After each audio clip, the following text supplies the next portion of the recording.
Good little blockage right here. Just before I left the cabin, I checked the inReach for messages, and Droneman David said he'd be here about 1 o'clock, so maybe if I cut it, he can throw it.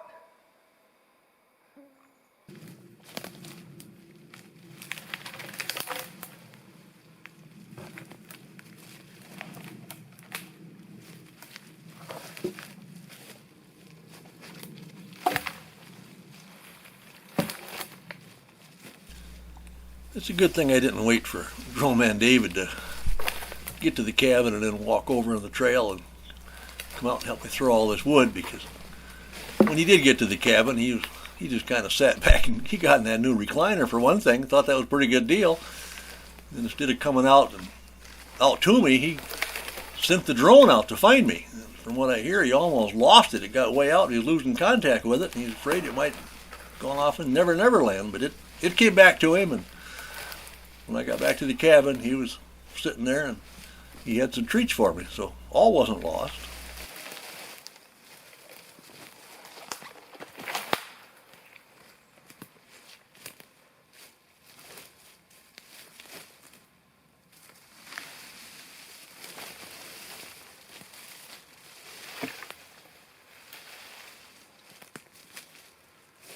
Oh, don't worry. I got plenty more for Droneman to help me with.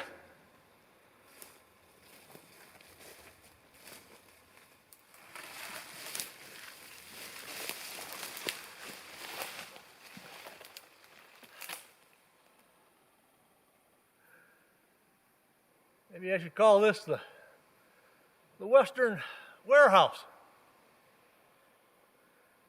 Got plenty of tools here. Just need more friends to stop by to man them. Oh, that's right. Droneman David's on the way. Just need 2 more. 1, 2, 4 tools. Maybe a 5th one to throw the brush. More the merrier. This is the 2nd year I've been able to drag a lawnmower right on the very crest of this beaver dam, and there's no more getting the sticks pulled off, and there's no rocks on top, so it's so narrow though, the tires kind of goes off each side of the crown, and it's kind of a good thing, because then it gets the blade right down there in the duff. And with this reed canary grass, it's about impossible to walk through here safely until I get this mowed down like this, and then you can see where to put your foot. Otherwise, so many places you go off to the side a little bit, and you're going to end up out there and taking a bath you didn't plan on.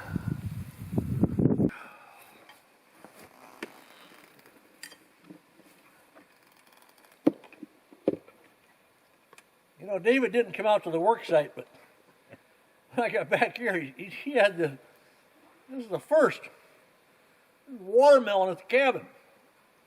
Cold even. Mm-hmm.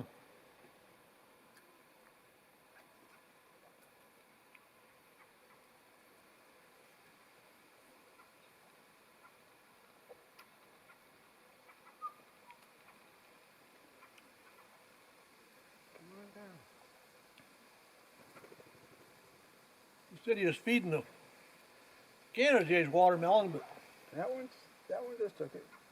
Something happened.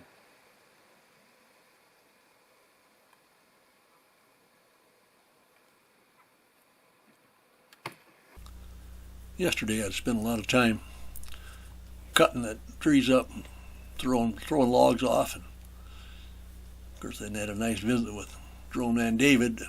He just drove up 100 miles to visit and visited a while, and we did a little drone work, and he turned around and went back home. So anyway, today I'm kind of starting out kind of easy. It's beautiful out. It's going to take a walk out toward Hawks Pond and see what we can find.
This is just a little connector trail up by Hawks Pond. It's kind of a way that I can, if it's really wet, it's a dry way to get out to Hawks Pond from another trail. And it's an old homestead.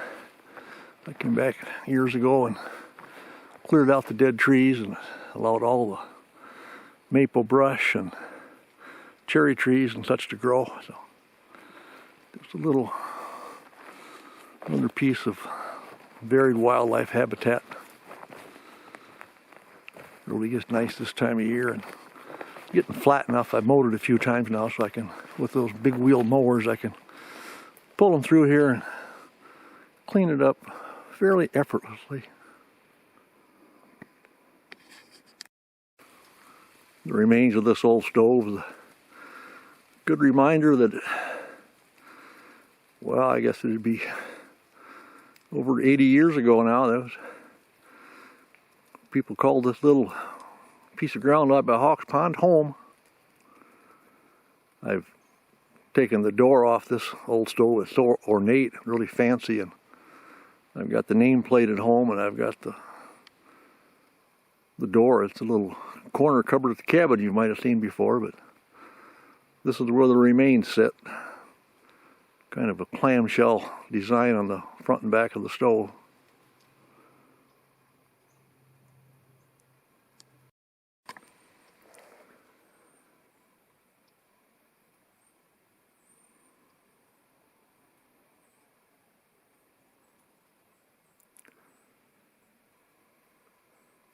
It's October the 4th, 2022, and the weatherman's saying that we've got today and tomorrow, and then there's going to be a cold front blows in with 40-mile-an-hour winds, and probably a lot of these leaves will hit the ground, and after that wind comes in, that cold front, it's going to be down to a really hard freeze on Friday morning. So I'm going to goof off today and just enjoy the woods. I can always work when it's cold and windy.